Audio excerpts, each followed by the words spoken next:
नमस्कार दोस्तों, मैं दिव्यांश आप सभी का स्वागत करता हूं आपके अपने चैनल द एग्जाम बडी में। उम्मीद करता हूं कि आप सभी लोग सकुशल होंगे और अपनी तैयारी अच्छे से कर रहे होंगे। उत्तर प्रदेश में दरोगा बनने के लिए 4,543 पदों का अधियाचन जारी हो चुका है। आज इसकी एज के बारे में चर्चा करेंगे, साथ ही साथ उन महत्वपूर्ण बिंदुओं के बारे में चर्चा करेंगे जो आपको एग्जाम्स फॉर्म भरने से पहले पता होनी चाहिए। जैसे कि इसमें एज क्राइटेरिया क्या है, योग्यताएं क्या होंगी, सिलेबस क्या है, सिलेक्शन प्रोसेस क्या है, एग्ज़ाम पैटर्न क्या है और इसको लेके क्या क्या बदलाव हुए हैं, पहले क्या था अब क्या है, और अब से आगे जब आप दरोगा बन रहे होंगे तो क्या क्या चेंजमेंट्स देखने को मिलेंगे। तो चलिए आज के सेशन को स्टार्ट करते हैं। मन में कोई क्वेश्चन उत्पन्न होता है तो कमेंट करके पूछ लीजिएगा, या आपको मैं एक नंबर भी प्रोवाइड करा दे रहा हूँ 9889057003। इस नंबर पर आप व्हाट्सअप भी कर सकते हैं। तो चलिए आज के सेशन को स्टार्ट करते हैं और सबसे पहले हमारी चर्चा किन बिंदुओं के बारे में होगी, इन बिंदुओं को ध्यान से देखते हैं और एक एक बिंदु के बारे में चर्चा शुरू करते हैं। पहले एज है क्या, आप सभी लोगों को पता होना चाहिए कि उत्तर प्रदेश एसआई में 3 साल की छूट आ चुकी है। पहले क्या था, जो एज रिलैक्सेशन की चर्चा चल रही थी 3 साल की छूट मिलेगी या नहीं मिलेगी, तो ये वेरीफाइड हो चुका है। कैसे वेरीफाइड हुआ उसको देखते हैं। चलते हैं डायरेक्ट नोटिफिकेशन पर और नोटिफिकेशन से इसकी चर्चाएं प्रारंभ करते हैं। देखो बेटा, ये एक नोटिस था जो आयोग द्वारा जारी किया गया था, उत्तर प्रदेश पुलिस भर्ती एवं प्रोन्नति बोर्ड द्वारा, और इसमें क्या कहा गया उस बारे में देखिए। उप निरीक्षक नागरिक पुलिस एवं समकक्ष पदों की सीधी भर्ती है। 4 तरह के पदों के बारे में बताया गया। उप निरीक्षक नागरिक प्लाटून कमांडर पीएससी मेल के लिए, प्लाटून कमांडर विशेष सुरक्षा बल मेल के लिए, महिला बटालियन हेतु महिला उप निरीक्षक के बारे में। अब इनके पदों की संख्या क्या है, 42 पद, 135 पद, 60 पद और 106 पद, कुल मिला के पदों की संख्या हो गई 4,543 पदों की यह भर्ती है। इस भर्ती के लिए एज क्राइटेरिया क्या है, किस तरह से एज रहेगी, तो बड़ा एज के बारे में ध्यान देना। सबसे पहले हम लोग एज की चर्चा करते हैं, क्योंकि अगर आप अंडर एज हुए या ओवर एज होगा तो इस फॉर्म को भर ही नहीं पाएंगे। तो सबसे पहले देखते हैं एज के बारे में, फिर हम लोग बाकी चर्चा करेंगे। एज पेज नंबर 5 में देखो, अभ्यर्थियों को दिनांक 1/7/2025 को 21 वर्ष की आयु पूरी कर ली हो और 28 वर्ष की आयु से अधिक ना हो। मतलब 21 से लेके 28 साल तक आपकी एज होनी चाहिए, परंतु इसमें 3 साल का छूट मिलेगी। 3 साल की छूट के बाद एज कितनी हो जाएगी, 31 तक। अब एज की छूट के बारे में कहाँ पॉइंट दिया गया याद रखिए। परंतु इस भर्ती में छूट, आयु में छूट दिए जाने हेतु उत्तर प्रदेश शासन के शासनादेश संख्या 972187 2023 दिनांक 26/5/2025 के क्रम में इस भर्ती हेतु निर्धारित आयु सीमा में सभी वर्गों के अभ्यर्थियों के लिए अपवाद स्वरूप एक बार के लिए 3 वर्ष की छूट दी जाएगी। अब 3 साल की छूट देने के बाद क्या होगा, अगर आप जनरल कैटेगरी के हैं तो आपकी एज 2/7/1994 से 1/7/2004 के मध्य होनी चाहिए। ठीक है, ये हो गया एज क्राइटेरिया। एससी में है तो इस तरह से 5 + 3 8 साल की छूट हो गई। एससी एसटी के लिए 8 साल की छूट हो गई, 3 साल के लिए जनरल कैटेगरी में छूट हो गई। इसी के साथ ही साथ ओबीसी में है तब आपके लिए 5 + 3 8 साल की छूट हो गई। उत्तर प्रदेश राज्य कर्मचारी के अभ्यर्थी हैं तो आपको 8 साल की छूट हो गई। मतलब अगर आप कर्मचारी हैं तो कुल मिला के 2/7/1989 तक भी अगर आपकी डेट ऑफ बर्थ है तो भी आप उत्तर प्रदेश में दरोगा भर्ती के लिए अप्लाई कर सकते हैं। इसमें किस तरह की एजुकेशन या योग्यताएं पूछी जाती हैं, तो बेटा योग्यता के संबंध में किसी भी ग्रुप से, किसी भी विद्यालय से, किसी भी स्ट्रीम में आपने स्नातक की परीक्षा पास की हो। अब स्नातक की परीक्षा के साथ कुछ छोटी सी चीजें, जैसे ओ लेवल का सर्टिफिकेट हो गया, एनसीसी का सर्टिफिकेट है, अगर ये है तो ये एक्स्ट्रा में मानी जाती हैं। और कल के दिन जस्ट सपोज किन्हीं 2 लोगों के मार्क्स सेम हो गए, जब मार्क्स सेम हो जाएंगे तो उस दशा में जिनके पास अतिरिक्त योजनाएं हैं, अतिरिक्त डॉक्यूमेंटेशन है, उनको वरीयता दी जाएगी। बस इतना छोटा सा प्रॉफिट रहता है। देखिए कहां पे चर्चा की, शैक्षणिक योग्यता को देखिए। शैक्षणिक योग्यता में क्या कहा गया, आवेदन करते समय अभ्यर्थियों को अपेक्षित शैक्षणिक अर्हता अवश्य धारित करनी होनी चाहिए। अंक तालिका अथवा प्रमाण पत्र तत्सम उसके पास उपलब्ध होना चाहिए। अपेक्षित शैक्षिक अर्हता हेतु परीक्षा में सम्मिलित हुए या सम्मिलित होने वाले अभ्यर्थी पात्र नहीं होंगे।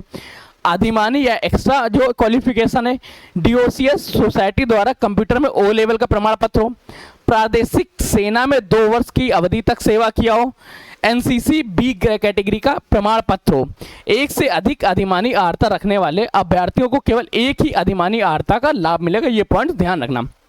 एज हो गई, एज के साथ हमारी योग्यताएं हो गई, योग्यता के साथ सिलेबस हो गया। फॉर्म कब से स्टार्ट होगा ये तो आपको पता ही है कि कल से फॉर्म स्टार्ट हो चुके हैं। 12/8 से लेके 11 तारीख तक, 8वां महीना, कुल मिला के 1 माह तक आप केवल फॉर्म फिल कर सकते हैं। फॉर्म के बारे में कहाँ पर नोटिस दिया गया, ध्यान से देखिए। 12/8/2025 से 11/9/2025 तक आप फॉर्म फिल कर सकते हैं। जमा करने की तिथि भी सेम ही रहेगी। साथ ही साथ शुल्क समायोजन के लिए 2 दिन एक्स्ट्रा मिलते हैं, तो 13/9 तक आपका शुल्क समायोजन हो जाएगा। कुल मिला के फॉर्म भर चुके, योग्यताएं देख चुके। अब हम लोग बाकी नोटिफिकेशन के बारे में देखते हैं कि इसके लिए अदर क्या क्या क्वालिफिकेशन। देखो बेटा, इसका अगर सिलेक्शन प्रोसेस को देखें तो पहले हम लोग एक बार सिलेक्शन प्रोसेस देख लेते हैं कि क्या क्या सिलेक्शन प्रोसेस होता है, फिर देखते हैं। सिलेक्शन प्रोसेस के क्रम में ध्यान देना, सबसे पहले तो आप फॉर्म भरेंगे। फॉर्म भरने के बाद आप लोगों को इसका रिटन एग्जाम देना होगा। रिटन एग्जाम के साथ आप लोगों का होगा फिजिकल एग्जाम। फिजिकल एग्जाम के बाद आप लोगों का मेडिकल होगा। मेडिकल के बाद आप लोगों को डॉक्यूमेंट वेरिफिकेशन होगा। डॉक्यूमेंट वेरिफिकेशन के बाद आप लोगों का फाइनल सिलेक्शन हो जाएगा और आप सभी लोग ट्रेनिंग में चले जाएंगे। इस क्रम में द एग्जाम बडी आप लोगों की मदद यहां तक करेगा फॉर्म भरवाने और रिटन एग्जाम्स के लिए। अगर आपको फॉर्म भरने में कोई समस्या आती है तो द एग्जाम बडी आपकी यहां हेल्प करेगा। अगर आपको रिटन एग्जाम्स में कोई दिक्कत आती है तो रिटन एग्जाम्स का कंप्लीट सिलेबस कवर कराना, नोट प्रोवाइड कराना, आपको इस एग्जाम्स के लिए तैयार करना, इन विषयों के बारे में द एग्जाम बडी आपकी मदद करेगा। एग्जाम पैटर्न क्या रहेगा, इन विषयों की चर्चा करते हैं। सिलेबस देखते हैं, फिर बदले हुए बदलावों के बारे में भी चर्चा करेंगे। सबसे पहले अब हम लोग देखते हैं इसके साथ ही साथ शारीरिक स्वास्थ्य जो है किस तरह से होना चाहिए, भर्ती की प्रक्रिया किस तरह से रहेगी। लिखित परीक्षा बेटा देखो, हिंदी के आपके 40 क्वेश्चन आएंगे। मूल विधि संविधान की चर्चा करें तो इसके 40 क्वेश्चन आएंगे। समान अध्ययन भी 40 में आएगा। जो मैथ के रहेंगे 40 क्वेश्चन हो गए। रीजनिंग के आपके 40 क्वेश्चन आएंगे। कुल 160 क्वेश्चन होंगे और इस 160 क्वेश्चन को करने के लिए 2 घंटे का समय दिया जाएगा और ये पूरा का पूरा पेपर OMR बेस होगा। OMR तो आप लोगों को फिल करना आता ही होगा। OMR के बेस होगा। यह लिखित परीक्षा OMR आधारित प्रणाली के साथ संपन्न कराई जाएगी। लिखित परीक्षा के लिए विस्तृत प्रक्रिया का अवधारणा बोर्ड द्वारा किया जाएगा और यथा समय बोर्ड को वेबसाइट्स पे प्रदर्शित किया जाएगा। बेटा एग्जाम होगा कब, देखो बेटा 11 तारीख 9वां महीने तक तो आप लोगों का फॉर्म फिल होगा। 2 महीने का समय लगभग लग जाएगा फॉर्म की शॉर्ट लिस्टिंग करने, एग्जाम सेंटर फाइनलाइज करने और सेंटर फाइनलाइज होने के बाद नवंबर या दिसंबर के माह में आप लोगों का एग्जाम हो जाएगा। बहुत ज़्यादा डिले नहीं किया जाएगा। अब से आप लोगों के पास लगभग 90 दिनों का समय बचेगा। इन 90 दिनों में किस तरह से तैयारी करेंगे, कैसी तैयारी करेंगे, उसके लिए हम लोग एक दूसरी वीडियो में चर्चा करेंगे। यहाँ पे हमारा केवल उद्देश्य इस नोटिफिकेशन को ध्यान से समझना, ध्यान से पढ़ना, ताकि हमारे तरफ से फॉर्म भरते समय कोई भी गलती ना हो, कोई भी पॉइंट्स, कोई भी इश्यूज क्रिएट ना हो। आप देखो, लिखित परीक्षा में 2 घंटे का समय दिया जाएगा। कुल प्रश्नों की संख्या 160 होगी। सभी के ऑप्शन 4 आएंगे। यूपी ट्रिपल एस की तरह 5 क्वेश्चन नहीं आएंगे, इसमें 4 क्वेश्चन आएंगे। साथ ही साथ OMR की एक पुस्तिका आपको ले जाने को मिलेगी, 2 वहां पे सबमिट हो जाएगी। इन विषयों के बारे में तो आप सभी लोगों को ध्यान से अवगत ही होगा। और हाँ, ये ध्यान रखना, प्रश्न पत्र में समान हिंदी विषय को छोड़ के अन्य सभी विषयों के प्रश्न हिंदी और इंग्लिश भाषा में आएंगे। ये पॉइंट्स कंफर्म होगा। अब अगर शारीरिक स्वास्थ्य की चर्चा करें कि फिजिकल स्टैंडर्ड क्या क्या माना जाता है, तो ध्यान रखना, अगर आप मेल कैंडिडेट्स हैं तो मेल कैंडिडेट्स के लिए हाइट 168 सेंटीमीटर होनी चाहिए। साथ ही साथ अनुसूचित जनजाति और जिनको जिस तरह से छूट दी जाती है उस तरह से मिलेगी, बाकी 160 सेंटीमीटर मेल्स के लिए। और यही अगर फीमेल्स की चर्चा करेंगे कि फीमेल्स में क्या हाइट होनी चाहिए, तो फीमेल्स में 152 से 52 152 और न्यूनतम हाइट जो अनुसूचित जनजाति की कैंडिडेट्स होते हैं उनके लिए 147। क्या है, फीमेल्स में 152 सेंटीमीटर, 5 सेंटीमीटर का अनुसूचित जनजाति में छूट मिलती है, 147 सेंटीमीटर। इसके साथ ही साथ जो मेल कैंडिडेट्स हैं उनमें 5 सेंटीमीटर का चेस्ट का फुलाव भी माना जाता है। 79 मिनिमम होना चाहिए और मैक्सिमम ज़्यादा हो सकता है, पर मिनिमम कम से कम 5 सेंटीमीटर का फुलाव आवश्यक है। और 5 सेंटीमीटर के फुलाव के साथ ही साथ जो फीमेल्स कैंडिडेट्स हैं उनको मिनिमम वेट 40 केजी होना चाहिए। ये बात ध्यान रखना बहुत अच्छे से। और रेस किस तरह से होगी, तो मेल कैटेगरी हैं, जो मेल कैंडिडेट्स हैं इनको 4.8 किलोमीटर की रेस होगी और ये 28 मिनट में पूरी करनी होगी। जो फीमेल कैंडिडेट्स हैं इनकी रेस थोड़ी सी कम होगी, जस्ट हाफ, और समय थोड़ा सा हाफ से ज़्यादा मिलेगा, अर्थात 16 मिनट का समय मिलेगा। हाइट कंफर्म हो गई, रेस कंफर्म हो गई, योग्यताएं कंफर्म हो गई, एज कंफर्मेशन हो गया। बदलाव क्या क्या किया गया, जो मुख्य बदलाव है वो बदलाव है कि किस तरह से, जो पहले क्या रहता था, पहले एग्जाम्स में केवल 3 साल का छूट नहीं दी जाती थी, इस बार नए 3 साल की छूट आ चुकी है, ताकि कोविड की वजह से जिन लोगों का, जो लोग प्रभावित हुए थे, वो प्रभाव समाप्त हो सके। चयन व अंतिम सूची की तरह शारीरिक दक्षता परीक्षा में सफल पाए गए अभ्यर्थियों में से बोर्ड परीक्षा में प्राप्त अंकों के आधार पर आरक्षित नीति में दृष्टिगत बोर्ड रिक्तियों के सापेक्ष प्रत्येक श्रेणी में अभ्यर्थियों की इस श्रेष्ठता के क्रम अनुसार चयन सूची तैयार की जाएगी। उससे संतुष्टि हेतु चिकित्सा प्रमाण पत्र के अधीन भेजा जाएगा। इस तरह से जैसा प्रोसेस इससे पहले उत्तर प्रदेश में सिपाही भर्ती या कांस्टेबल भर्ती में किया गया था, कुछ वैसा ही प्रोसेस यहाँ भी आपको देखने को मिलेगा। आप ध्यान रखो। इसके साथ ही कैसे कैसे छूट दी जाएगी, देखिए छूट के लिए किस तरह से है ये तो आप लोगों को कंफर्म ही है। अगर आप उत्तर प्रदेश के फॉर्म भर रहे हैं तो आप लोगों को कंफर्मेशन, वैसे इसका एक पूरा का पूरा ग्राफ बना दिया गया है। अनुसूचित जनजाति को, अनुसूचित जाति में 21% और अनुसूचित जनजाति के लिए 2% की रिजर्वेशन रखा गया। ओबीसी के लिए 27% का रिजर्वेशन रखा गया है। ईडब्ल्यूएस के लिए 10% का रिजर्वेशन रखा गया है। और 36 के तौर पे जैसे स्वतंत्रता संग्राम सेनानी है 2% का, आश्रितों के लिए, भूतपूर्व सैनिकों के लिए 5%, महिलाओं के लिए 20%। ये चीज़ों के बारे में आपको कन्फर्मेशन होगा ही होगा। कुल मिला के अब आपको कन्फर्म हो चुका होगा। साथ ही साथ आप डॉक्यूमेंटेशन के बारे में देख लेते हैं। जैसे अनुसूचित जाति का प्रमाण पत्र है, ये 11/9/2025 तक का होना चाहिए। पहले कभी भी बनाओ पर लेटेस्ट होना चाहिए 11/9/2025 के लिए। अनुसूचित जनजाति प्रमाण पत्र कब से कब तक के लिए वैलिड रहेगा, इसकी अवधि होनी चाहिए 11/9/2025 तक या 11/9/2025 से पहले का सर्टिफिकेट होना चाहिए। ऐसा नहीं है कि 11/9/2025 के बाद आप सर्टिफिकेट बनवाते हैं तो वो वैलिड नहीं रहेगा। वैलिड सर्टिफिकेट रहेगा 11 तारीख 9वां महीना 2025 से पहले का। वहीं अगर ओबीसी के लिए चर्चा करें, ओबीसी का सर्टिफिकेट कब से कब तक होना चाहिए, 1 अप्रैल 2025 से लेके 11/9/2025 तक के लिए। ईडब्ल्यूएस सर्टिफिकेट कब से, 1 अप्रैल 2025 से 11/9/2025 तक के लिए। इसी तरह राज्य कर्मचारियों के लिए, इन सभी के लिए फॉर्म की लास्ट डेट तक आपका सर्टिफिकेट बन जाना चाहिए। ध्यान रखो, केवल 2 ऐसे सर्टिफिकेट हैं जो लेटेस्ट मांगे गए हैं, बाकी आपके कभी के भी हैं।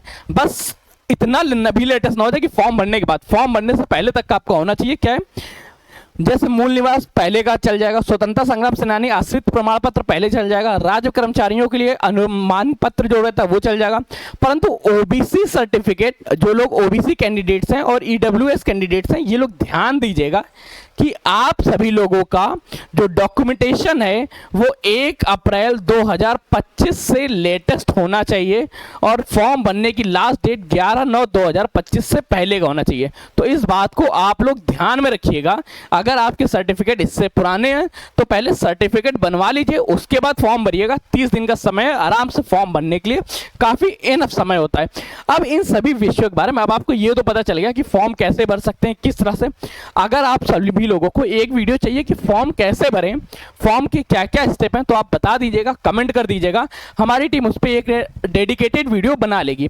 अब चर्चा करते हैं, चलो फॉर्म भी भर देंगे। फॉर्म भरने से पहले ओटीआर करना है, ओटीआर तो कंफर्म ही होगा। वन टाइम रजिस्ट्रेशन नहीं किया तो कर लेना। कांस्टेबल एग्जाम में भी ये सहायता देगा, पीएससी एग्जाम्स में देगा। जितने भी एग्जाम्स अगर यूपी पीआरबी द्वारा कराए जाएंगे उसके लिए सबसे ज़्यादा जरूरी हो जाएगा आपको ओटीआर। तो सबसे पहले ओटीआर भर दीजिए, उसके बाद इस फॉर्म को आप भर पाएंगे। अब चलो देखते हैं सबसे पहले इंपॉर्टेंट, जो इससे भी ज़्यादा इंपॉर्टेंट हो जाता है कि तैयारी कैसे करें, कैसे इसके बारे में हम लोग नोटिफिकेशन लें। दो बेटा एक चीज़ ध्यान रखना, द एग्ज़ाम बडी के लिए एक दरोगा बैच लॉन्च कर रहा है। इस बैच से जुड़ जाइएगा। कैसे जुड़ना है वो मैं आपको थोड़ा सा बता देता हूँ, आपको आइडेंटिफाई कर देता हूँ। प्ले स्टोर पर जाइएगा, वहाँ पे आप लोगों को ऐप मिल जाएगा द एग्ज़ाम बडी का। अंदर आपको सभी लिंक्स मिल जाएंगे। कोई समस्या, कोई इशूज़, कोई भी जानकारी चाहिए, कुछ भी अगर डाउट्स क्रिएट होता है तो बेधड़क होकर 9889057003 इस नंबर पे आप व्हाट्सअप कर दीजिएगा या किसी भी वीडियोस के नीचे हमारे कमेंट कर दीजिएगा। हमारी टीम आपसे कांटेक्ट कर लेगी, आपको आने वाली सभी समस्याओं को निदान कर देगी। इस नंबर को आप फीड कर लीजिए अपने फ़ोन में 9889057003। ये नंबर सभी एग्जाम्स में आपको बहुत हेल्पफुल होने वाला है। तो मिलते हैं दरोगा बैच में, तब तक के लिए कीप स्टडी, कीप स्माइलिंग। पढ़ते रहिए, मुस्कुराते रहिए। पढ़ाई मुस्कुराहट एक साथ अच्छी लगती है, अकेले में दोनों अधूरे हैं। और हाँ, कोई भी डाउट्स हो इसके अलावा UPSSC के बैच के लिए, SSC बैच के लिए या किसी भी तरह के कोई डाउट्स हैं, नंबर सेव करिए, डायरेक्ट व्हाट्सअप करिए, डायरेक्ट आपसे चैट करते हैं। मिलते हैं वहाँ पे या इसकी नई वीडियोस के साथ। क्या आप सभी में से किसी को भी इस बारे में जानना है कि फॉर्म कैसे भरें या कोई और डाउट है तो भी कमेंट कर दीजिएगा, उनसे रिलेटेड भी वीडियोज़ बनाई जाएंगी। धन्यवाद दोस्तों।